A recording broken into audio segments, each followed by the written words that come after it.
Hello and welcome to the Colleges That Change Lives virtual college fair. You are in session D2. We've got a great panel of colleges lined up for you this afternoon and this evening. We've got Antioch College, Bard College, Evergreen State College, and Hampshire College. So for everyone in the audience, just a couple of quick housekeeping announcements before we kick this off. One, our reps love questions. So you can feel free to type your questions in that Q&A box. Just press that Q&A button, type your questions at any point throughout the presentation. And they will be happy to answer your questions about their institution or about the college search process in general. The other thing to know is that your camera and microphone are off, so the panelists cannot see or hear you. And then be sure to sign up for more sessions. You can find the schedule at strivescan.com/CTCL. And we've got two additional sessions happening after this, or excuse me, one additional session happening after this one in the next hour. We will be recording this session and all of our sessions, so you can find that on that same website later this week. So without any further ado, we're going to start and kick this session off with a quick intro about the colleges that change lives. So here we go. Good evening. My name is Christine Bowman, and I serve as the chair of the Board of Directors of Colleges That Change Lives. It is my great pleasure to welcome you to our event tonight, and I hope you enjoy engaging over the next 2 days with our member institutions to learn more about who we are and the exciting opportunities available at our institution. As an organization, Colleges That Change Lives is a 501(c)(3) nonprofit that is dedicated to the advancement and support of a student-centered college admission process. We support the goal of each student finding a college that develops a lifelong love of learning and provides a foundation for a successful and fulfilling life beyond college. In addition, we push back on the media frenzy that surrounds college admission. We help families de-stress the process and really hope that you will enjoy getting to know institutions and a little bit more about yourself. We want you to look beyond the rankings to see that each college has unique attributes and values that can help you grow and learn in your college experience. We believe in the liberal arts, and we speak to the benefits of this type of learning in the college environment. And most importantly, as an organization, we support our member institutions in their activities to successfully welcome students to their college every semester. As an organization, we are 44 member colleges proud. 42 of us are private and 2 are public liberal arts and sciences institutions. We are located in 25 states and have an average enrollment of just over 1,500 students. Now, you may be asking, what is the liberal arts and why should I look at this type of learning in my college search process? Well, the liberal arts are neither about politics nor specifically about fine arts. The term arts is used in the sense of learning across multiple disciplines. And here we're talking about the natural sciences, the social sciences, the fine arts, and the humanities. And within liberal arts colleges, traditionally what you will find is the opportunity to deep dive into a core curriculum of interdisciplinary courses and learning. You will traditionally find small discussion-based courses and classrooms, professors who teach, or when they research, choose to engage their students in their research opportunities. Institutions that provide opportunities beyond just the in-class learning experience, things like study abroad, internships, community engaged learning, and research are all ways in which students can grow and learn. And finally, liberal arts colleges often provide the opportunity to pursue multiple majors, interdisciplinary majors, or paired majors for that student that has more than one passion that they just don't want to give up. And this is really important because we believe that the liberal arts is an education for a lifetime. Outside of the class or in conjunction with your classroom learning, we know that at a liberal arts institution, you're also going to develop these important skills: creative thinking, interdisciplinary thinking, communication skills, both written and verbalizing, working with small groups and large groups, solving complex problems, as well as developing leadership skills and the ability to be a supporter in a journey for all individuals. And while in the beginning this might not seem important, as you continue in your life, this shows an incredible amount of influence because these are the skills that employers are looking for and endorse when they are thinking about hiring individuals. So the Association of the American Colleges and Universities worked with a broad group of employers to try to ascertain what is really important in the individuals that you hire. And it was resounding that of the skills that rose to the top, many of these were not specific to a major or to a particular trade, but were really encouraging people to develop lifelong skills that could be required and used across multiple disciplines. Things like we just talked about, communication skills, problem solving, creativity. The reason why is employers can teach you how to have knowledge about the business, but they can't teach you these skills on the spot. And when they're looking to hire, these are very important competencies that they are looking for in the individuals that they interview and ultimately make offers to. So we believe that this is an enhancement to the liberal arts degree, is that it not only teaches you knowledge, but it helps you have these skills that can take you not only into your first job, but to jobs further on down the line. Sometimes a private school investment makes individuals a little nervous, and we understand that price tag may look large, but the return on investment can be incredible. And the Georgetown University Center on Education and the Workforce shows that the return on investment for liberal arts education is nearly $200,000 higher than the median for all colleges. And that 40-year return on investment over a lifetime of employment, the return on liberal arts institution is close to those of engineering schools as well as business schools. So you don't have to attend one of those specific institutions to see a lifelong opportunity for engaged learning, engaged contributions to the community, and return on investment. So I hope this information is helpful for you as you begin your journey over the next couple of evenings. If you would like to learn more about colleges that change lives and our member institutions, we hope you'll visit our webpage. And know that we have recently updated to add a college search feature amongst our institutions. So if you're looking for a specific major, opportunity to participate in athletics or a particular region of the country, we have a way in which you can get to know us better. Thank you for joining us and have a great evening.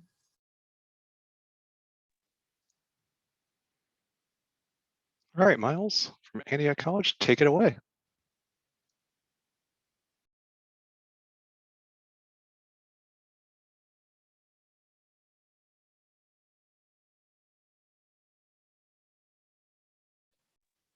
Okay, my name is Miles Corcoran. I'm an admission counselor with Antioch College. So Antioch is a small, of course, liberal arts college located in Yellow Springs, Ohio. It's about a half hour to Dayton, hour to Cincinnati, hour to Columbus. Hold on, it's not changing. Okay, so the college was founded in 1850 by abolitionists, began operation in 1853. You may be familiar with the first president. It's Horace Mann. And it was at the college's first commencement where he coined the phrase, "Be ashamed to die until you have won some victory for humanity." And that has since been woven into the mission and vision of the college. So the belief Antioch College is that scholarship and life experience are strengthened when linked.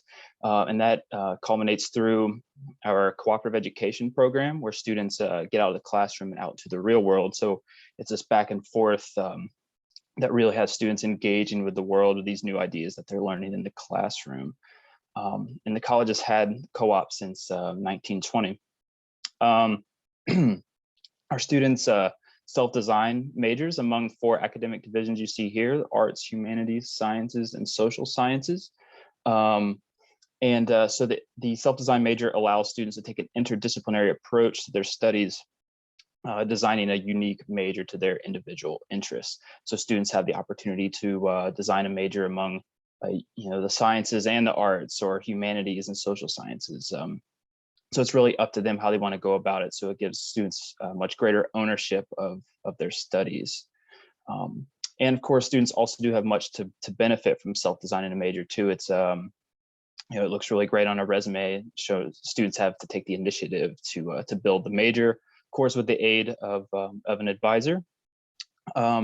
So students have to think more deeply about what they're studying. You can see some examples here of what some students have done recently with the self-design major. It really covers a wide array. This is typically what a classroom looks like at Antioch. Of course, it looks different now with COVID, much more spread out. And we are currently operating on a hybrid model. So students do have the opportunity during the pandemic to remain completely online for the time being. We offer a 4-to-1 student faculty ratio. So this would really be on the larger side of a classroom at Antioch. Not too many lectures. Most classes are discussion based, and there is ample opportunity for independent study with a professor as well. So I touched a little bit on cooperative education, so I'll go into more detail here. So a short way to put it is it's like an immersive internship. But it goes much more deep than that. The premise is that it's to be meaningful work to the students. So these aren't jobs where students are going to work in an office, just grabbing coffee for the boss and just doing menial tasks. Students are living and working somewhere else in the world. We do have local opportunities, but there are also other opportunities across the country and around the world. Students have co-ops in every continent aside from Antarctica, just to put it in perspective. So each of these experiences are for credit.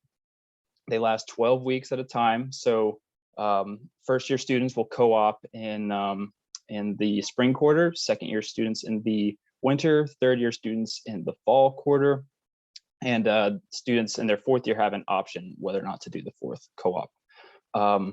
So students really, all they have to do academically during this time is really keeping up with a co-op journal, staying in touch with their co-op advisor.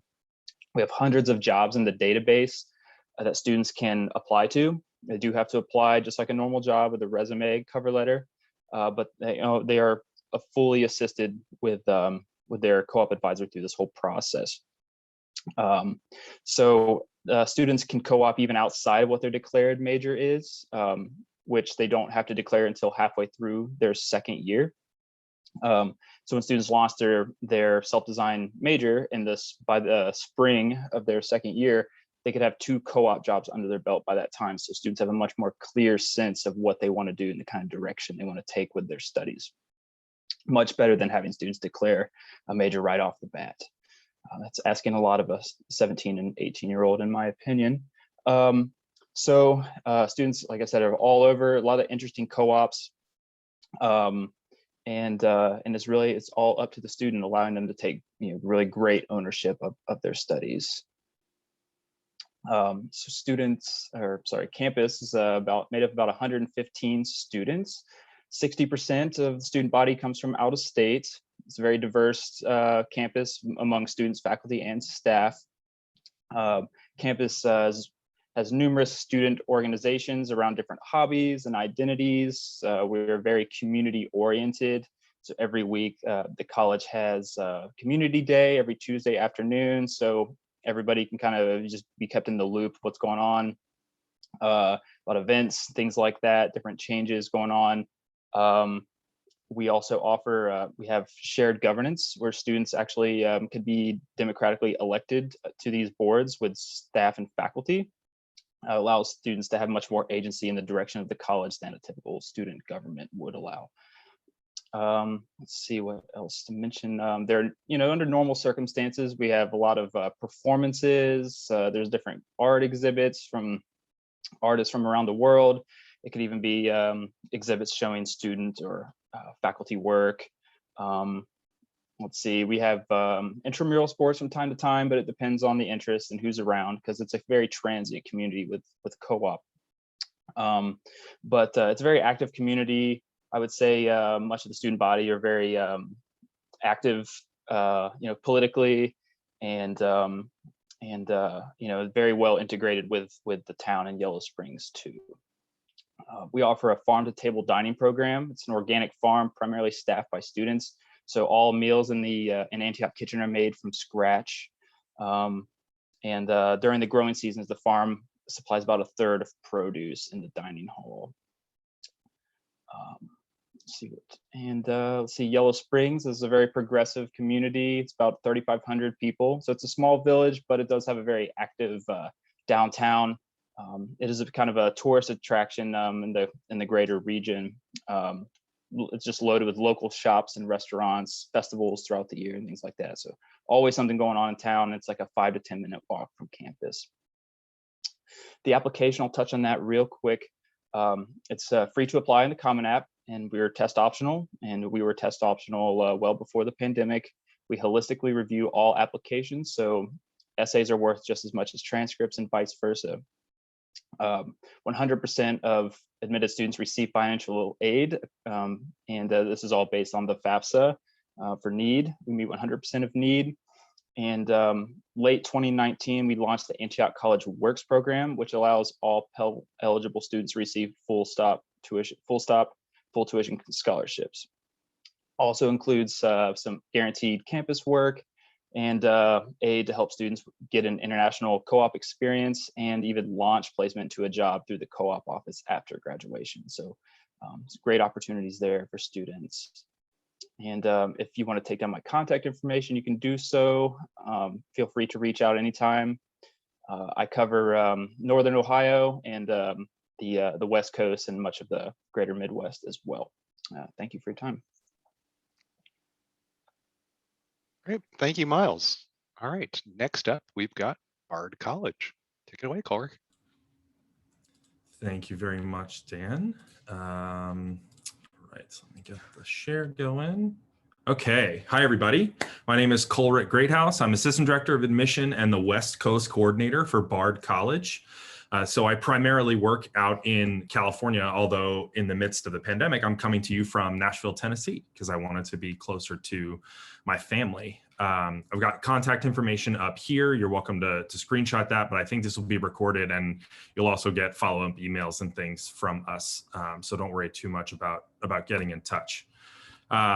So with that, Bard is a private college for the public good. And so what that means for us is that not only are we doing work as an institution to make a positive impact in environmental and social justice, and doing that on a local, national, and global scale, we are also teaching students to and providing opportunities for students to engage in that same work.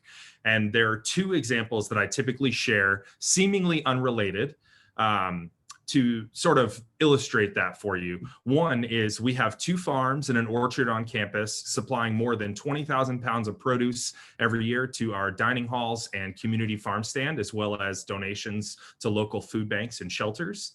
And then the second example I share is we have one of the largest degree granting prison education programs in the country called the Bard Prison Initiative. And what those 2 programs have in common is that they were both started by Bard students. We were also the first college in the country to offer a major in human rights. That's a highly sought after program on campus that does a lot of pretty incredible work inside and outside of the classroom. So Bard is a smaller institution. We have about 1,900 undergraduate students on a 1,000-acre campus in the Hudson Valley of New York. So we're about an hour and a half north of New York City, about 90 miles. And our campus is actually comprised of 3 historic estates, which you can see here. The main cluster is in the center.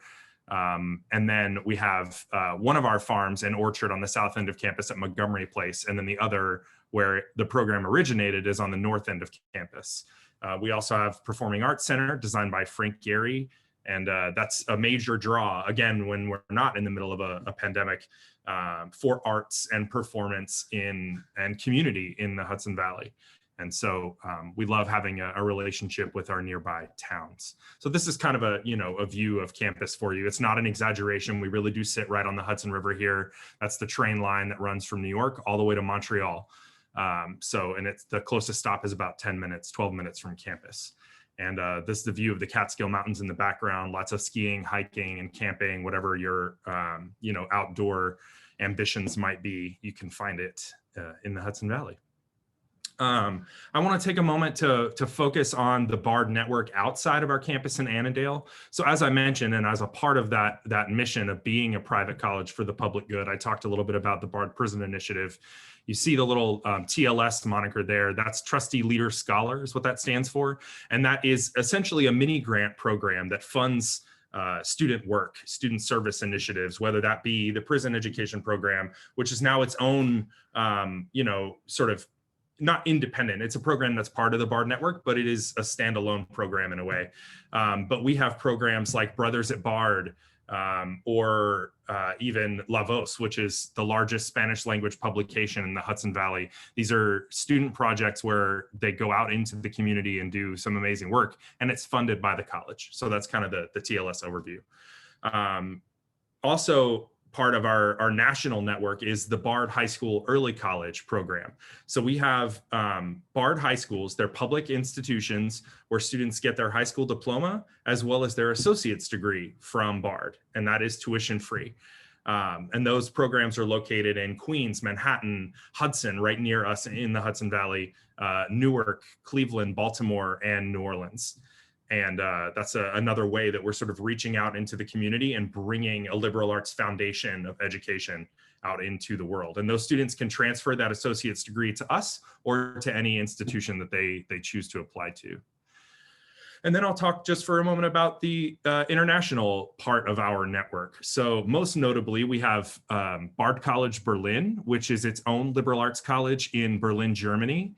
That's a campus that was donated to us. The facilities there were donated, and we built out a liberal arts program there in Germany. We have a program with them called Begin in Berlin, where first-year students can actually complete their first-year curriculum in Germany and then come back and finish their program in New York, although some even choose to stay because they really enjoy that program. You can also transfer relatively easily between those two. The foundation of that curriculum is the same. And so, yeah, that's the campus in Germany. We also have the Smolny Honors College at the University of St. Petersburg in Russia. It's the only international program where classes are not taught in English.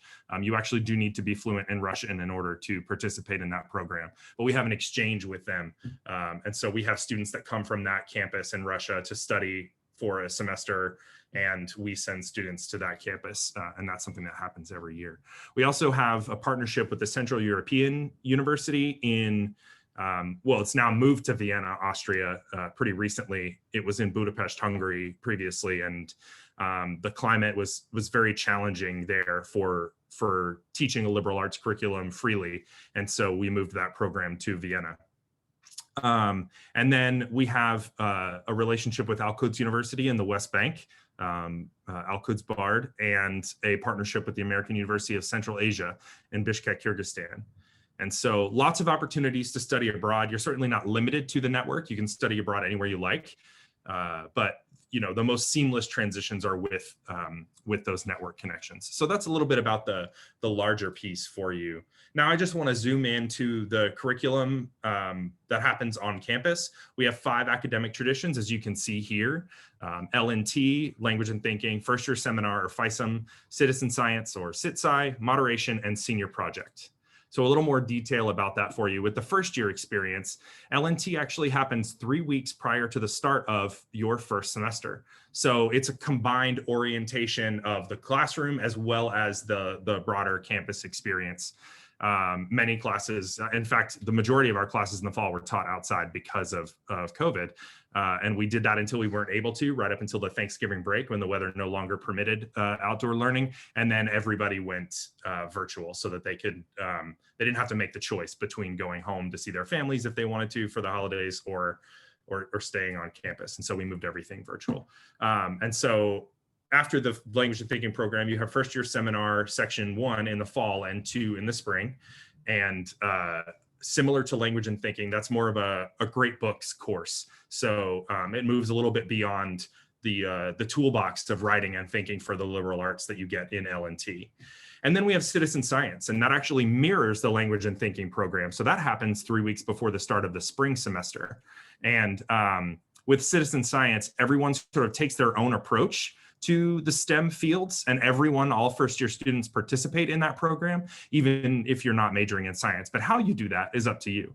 So whether it be through going out and tutoring in the education track, tutoring local elementary and middle school students in basic science experiments and learning the scientific method, or if you're on the communication track where you want to learn to distill and talk about results from scientific study. There's actually 4 strands that you can choose from in that program. We also have community, which involves sort of service component. And then we have the exploration track, which is in the lab. And so it's very much lab focused. And so that's kind of the first year curriculum overview for you. And then we have moderation senior project, which are processes that are unique to BARD. So moderation is our process of declaring your major. And that starts at the earliest at the end of sophomore year. You essentially select a panel of faculty of your choosing in the program you want to go into, and you present some of your work and pitch to them what you want to study and why. And then they have a conversation with you. So it could be dance, you know, it could be a studio art piece, it could be results from some work you've been doing in the lab, or some of your written work. It really depends on your field of study, but you have a conversation with them about it. And if they agree that that's the right fit for you, then that becomes your major. And then senior project. So the way that works essentially is it's a more expanded moderation. So you do an entire year working on not only a passion project in your field of study, but a professional caliber contribution to your field. And it's meant to be unfinished. So what you want is for that to be sort of a platform, a jumping off point as you move to your career. So just to kind of fast forward, because I'm not using all of these slides, this is all available online. I'll just let you know that it is also free to apply to BARD. We've been test optional for almost 5 decades now. And I'll just highlight, we're on the Common App, but we also have an immediate decision plan, which is available in the month of November on the early action and early decision deadline, where you actually come to campus and have an immersive admission experience. And then we give you a decision the next business day. So thanks for your time. And I will pass it back to Dan for our next presenter. Awesome. Thank you, Corey. All right, next up, we've got Evergreen State College. I want to also make a quick plug for everyone in the audience. Use that Q&A button. Type your questions to our reps at any point in time throughout this presentation. They love questions. You can ask about their institutions, the things you've heard about in the presentation, or anything about in the college search process. They're here to help you. And with that, I'm going to turn it over to Carl from Evergreen State College. Hi, everybody. My name is Carl Forbes, and I'm the Associate Director of Admission at the Evergreen State College in beautiful Pacific Northwest.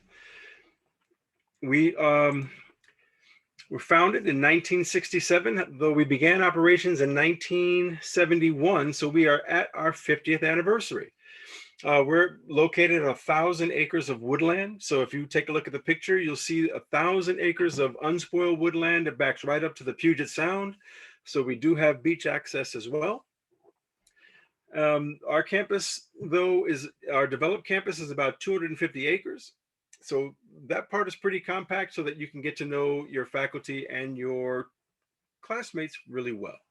So I'm going to tell you a little bit, because of the fact that I didn't attend Evergreen, the way that I like to do my presentation is I like to focus on the fact that Evergreen is probably the differentest place that I've ever been. So I want to talk about what makes Evergreen unique.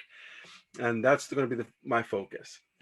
First of all, at Evergreen, we have absolutely no majors. We have absolutely no required courses. So you get to really craft and build your own program from the beginning to the end.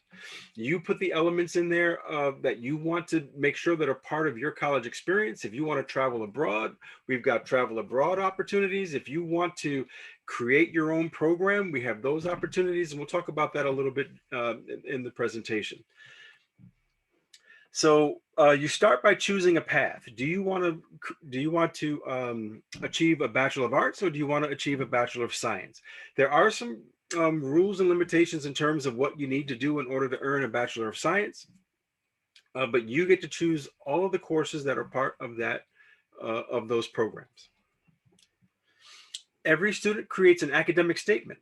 That academic statement becomes your title page, per se, for your transcript. It kind of gives a rationale for why you took the courses that you took and things like that. So our students take that really seriously.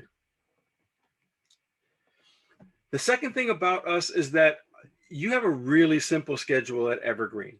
And the reason that I say that is because at Evergreen, we have an interdisciplinary model. An interdisciplinary model means that when you take courses, instead of taking individual courses with subjects, instead you take one large, what we call program. So an Evergreen program generally has 3, 4, or sometimes 5 different subjects that are built in there. So that when you take this course, you really dig deep into the course and you really study what's going on there. You're in one class with your classmates, generally somewhere between 10 and 20 students, and sometimes 2, 3, or 4 faculty members in that particular course. So you really get to focus in from a variety of perspectives. Our mascot is the gooey duck, and the gooey duck is known for being able to dig deep when predators come by. So we kind of play on that and say, when you go into your coursework, when you're taking your programs at Evergreen, you're digging deep. Because of the fact you're in one class at a time, and that class is usually a 16 credit course, which means 16 hours a week, it would probably be miserable if you had to sit in lecture the whole time. So what we do is we break up your coursework in the week to have several different types of activities. Me, I am an auditory learner. So lectures work really well for me, but there are other people where lectures don't work well and they like to do things more hands-on. Well, we have workshops that are happening once or twice a week for those students. Some students are experiential and they like to work in the field. So we have field trips that are available that are in each course. We have labs for those students that are taking science courses, or we have studios for students that are taking art or things like that. And then, of course, we have a lot of cooperative time as well. So students that learn well with group-based learning can do that too. Finally, one of the hallmarks of the Evergreen education is the seminar, where you do the reading, you come up with the questions, and then you come in and you lead that discussion in class. So all those things are broken up into your day. So that 16 hours a week doesn't feel like an eternity.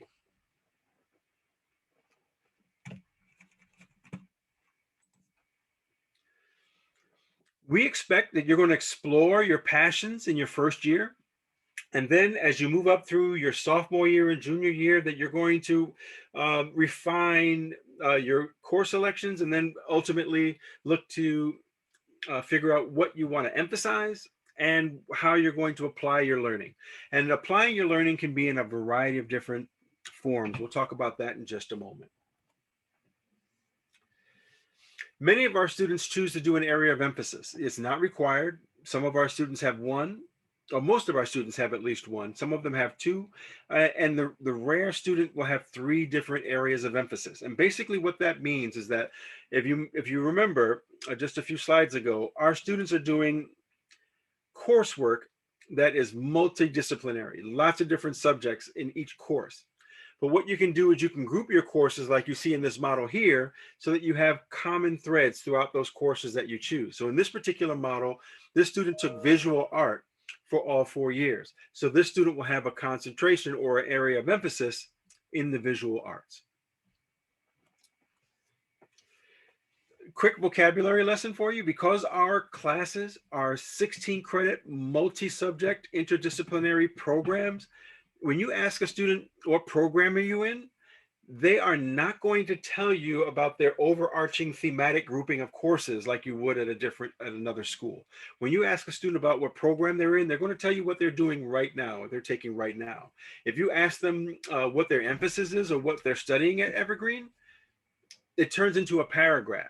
Where if you ask me, I did not attend Evergreen, and if you ask me what I study, it's political science. But if you ask an Evergreen student, they'll talk about all the different courses and how they weave together to put together what it is, the path that they've chosen for themselves. So that's pretty cool. We do have individual courses, though, for students who really need it. So for example, students that want to go to med school, we have the individual courses that med school requires. So that is an option as well. We also do individual learning contracts and internships. So I want to spend a couple of moments on those while I still have time. The individual learning contract is an opportunity where a student can create the course that they want to study. If someone really wanted to study the badger, we don't have a course on the badger, but you could go through and create the learning outcomes that you want to study, work with a faculty member, and create this individual learning contract. And then after you do your research, you can submit that to your faculty member and get credit. We've had some fantastic examples of people who put together their personal passion with what they were studying and turned that into an individual learning contract. I'll give you an example. A former student of mine, Danny, really wanted to study her heritage. She was taking sociology and wanted to study her heritage from the island of Samoa. And so she wrote up an individual learning contract that included her travel to Samoa, where she could study Samoan culture, trace her own personal family lineage, and that kind of thing, put that all into a program. And that was how she studied sociology and completed the passion of following her family story. There's another student that I can think of, Jasmine, who really wanted to write a novel and wrote an individual learning contract about her novel, Women in Politics, and that book is actually now in publication, which is fantastic. So those are different examples of things you can do. You're limited by your creativity. Internships are what you expect from an internship, that you're going to do some type of work. And really what we're hoping with your internship experiences that we provide is that you're learning how to apply what you've been learning for the 3 or 4 years that you've been at Evergreen. So it's important to do that too. Last big thing that I like to talk about is the fact that we don't do letter grades at Evergreen. So you do narrative evaluations, because a grade of A, B, or C doesn't tell you what you did best and how you can do better. But a narrative evaluation, like you would get when you're in the business field or in the work world, talking about how you met your outcomes and what you can do differently, definitely gives you more to work with as you're looking at improving. So your faculty evaluates you, you evaluate yourself, and then you also evaluate your faculty, all in narrative form. I have only a few minutes left, so I just want to quickly talk about the application. We do have a $50 application fee. Right now, our application fees are waived for the fall. We do have an Evergreen application at our website, and we also participate with the Common App. We do have test optional admissions. We were also test optional before the world became pandemicized. Your writing sample is required if you decide that you want to do test optional. So I'll leave it there. Thank you all very much. And welcome to Evergreen. Look forward to seeing you soon. Dan, back to you. Perfect. Thank you, Carl. All right. Next up, our last and final college is Hampshire College. Take it away, Dalton.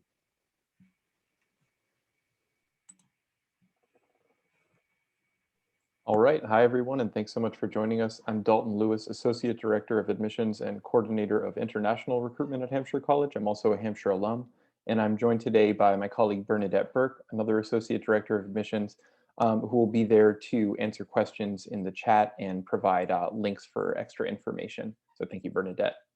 So I'll jump right into it. Kind of like the way Carl framed Evergreen, I like to go into these presentations with the focus on what makes Hampshire different from other liberal arts colleges, because there are about 200 private liberal arts colleges around the country. And in particular, I'm going to highlight a few different things. But first, just a brief introduction to Hampshire. We're a small private liberal arts college with an enrollment of about 500 students located in Amherst, Massachusetts. So people often think of Boston when they think of Massachusetts. We're about an hour and a half away from Boston. And about 3 or 4 hours away from New York City. A few things in particular that I'll focus on during the presentation. Learning collaboratives. This is the way that we've broken down barriers between traditional academic schools and developed 4 unique collaboratives that focus on a number of really important transdisciplinary topics. And you can see them here: environments and change, justice and injustice, media and technology, and time and narrative. Couple of different ways that the learning collaboratives operate. There are seminars for each learning collaborative that students choose from in their first year. So 1 seminar per semester of their first year. And these are transdisciplinary seminars taught by 3 to 4 different professors, all with different academic backgrounds. And there are also opportunities to collaborate within the learning collaboratives through annual symposiums that each of the collaboratives hold, as well as peer mentorship programs. So if you're really interested, let's say, in the Environments and Change Learning Collaborative, you might have an opportunity to work with an older student who's done coursework in that area, or once you become a second or third year student, to mentor students in turn.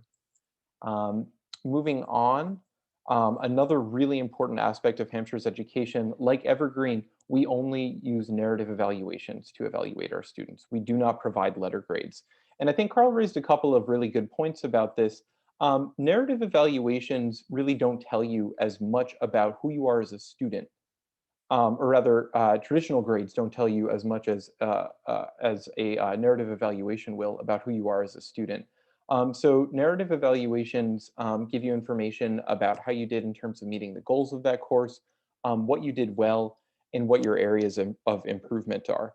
And I would say, as a Hampshire alum, I can also tell you that I think narrative evaluations really drive you to work harder as a student and to accomplish more.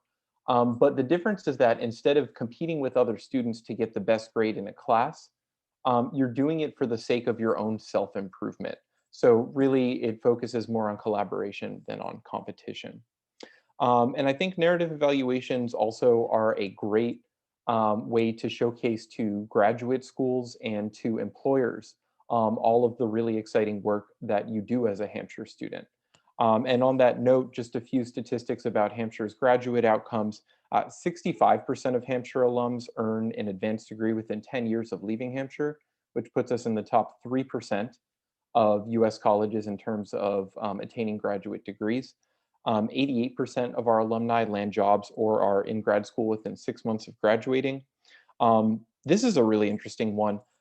Nearly one quarter, 23% of our graduates have started their own business or nonprofit organization, and a few of those include Duolingo, the language learning app, Stonyfield Farms organic yogurt, seventh generation natural cleaning product. So there's I think a lot of different paths that you can take as a Hampshire alum with such a self-directed education. And on top of all that, 25 Fulbright Awards have been granted to Hampshire students and alumni since 2011. So per capita, we're a top producer of Fulbright scholars. Now I want to take a moment to dive a little bit more into our unique curriculum, the divisional system.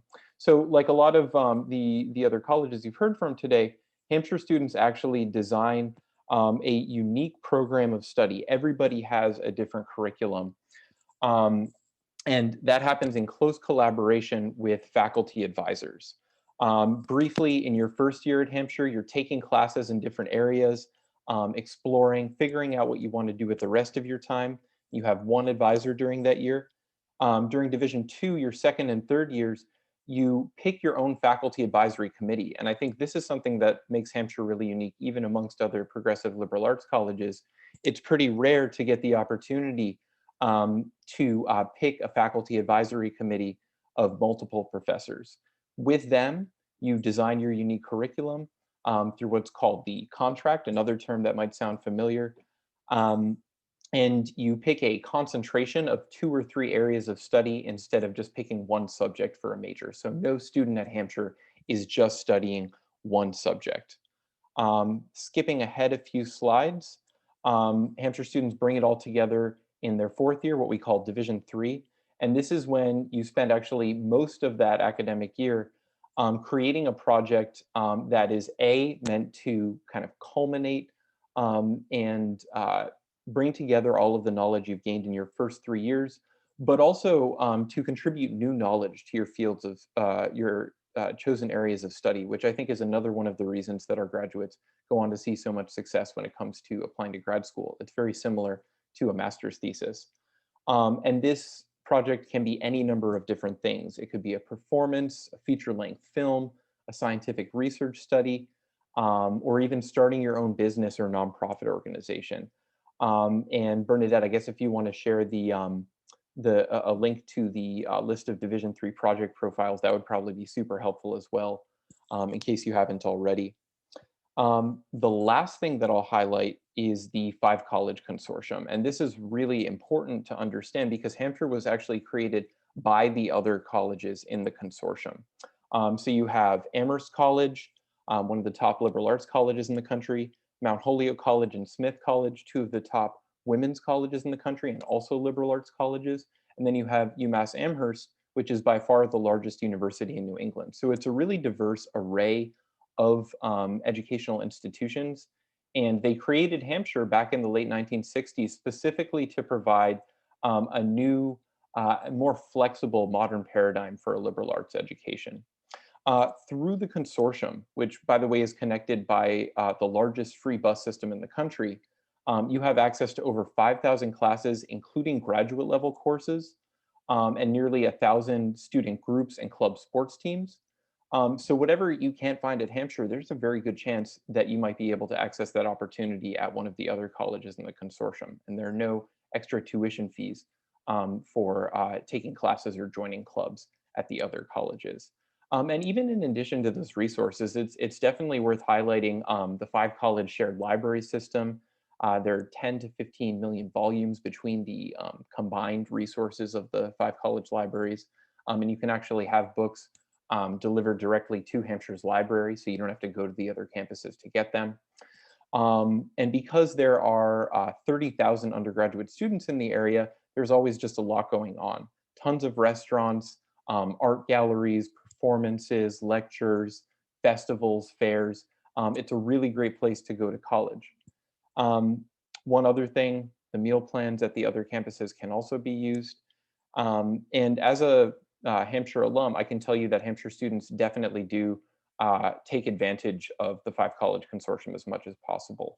About 95% of Hampshire students take at least one off-campus class, and the average Hampshire student takes 6 classes at the other consortium colleges. So it really is an important resource that our students do their best to take advantage of. Since I want to make sure that I finish up with enough time, I'll touch briefly on the application process. We are a Common App school. We do not charge an application fee, and we are a test blind admissions program. So what that means is we do not look at SAT or ACT scores whatsoever in our application process. Back when we adopted this policy in 2014, we were the only test blind institution in the country. This year, largely because of the pandemic, but for a few other reasons as well, there are now close to 70 other colleges, including the entire University of California system, that have also adopted a test blind admissions policy. And if anybody's curious to hear more about why we adopted a test blind policy, I'd be happy to talk about it a little bit more, but I'll move on to talking about a few other things. Financial aid. We do require the FAFSA, which is free, and we do not require any other financial aid documents. From US citizens. For international students, we require the CSS profile. Every admitted Hampshire student gets a merit scholarship, and Hampshire meets 95% of demonstrated need on average. And I will add briefly, follow us on social media, like, share, and subscribe. And it's also worth mentioning, beautiful campus, 800 acres with our own working campus farm as well, which also supplies about 1/3 of the produce eaten in our dining commons. And beautiful setting for outdoor activities with a 3,000-acre state park across the street and lots of great outdoor programs. And finally, Hampshire is one of the most environmentally friendly colleges in the country, with features like 2 living buildings on our campus, and solar panels that are able to supply 100% of our energy needs. And that is it. Thank you so much for listening, everybody. Well, thank you, Dalton. Thank you to all of our reps from Antioch, Bard, Evergreen State College, and Hampshire for joining us this evening.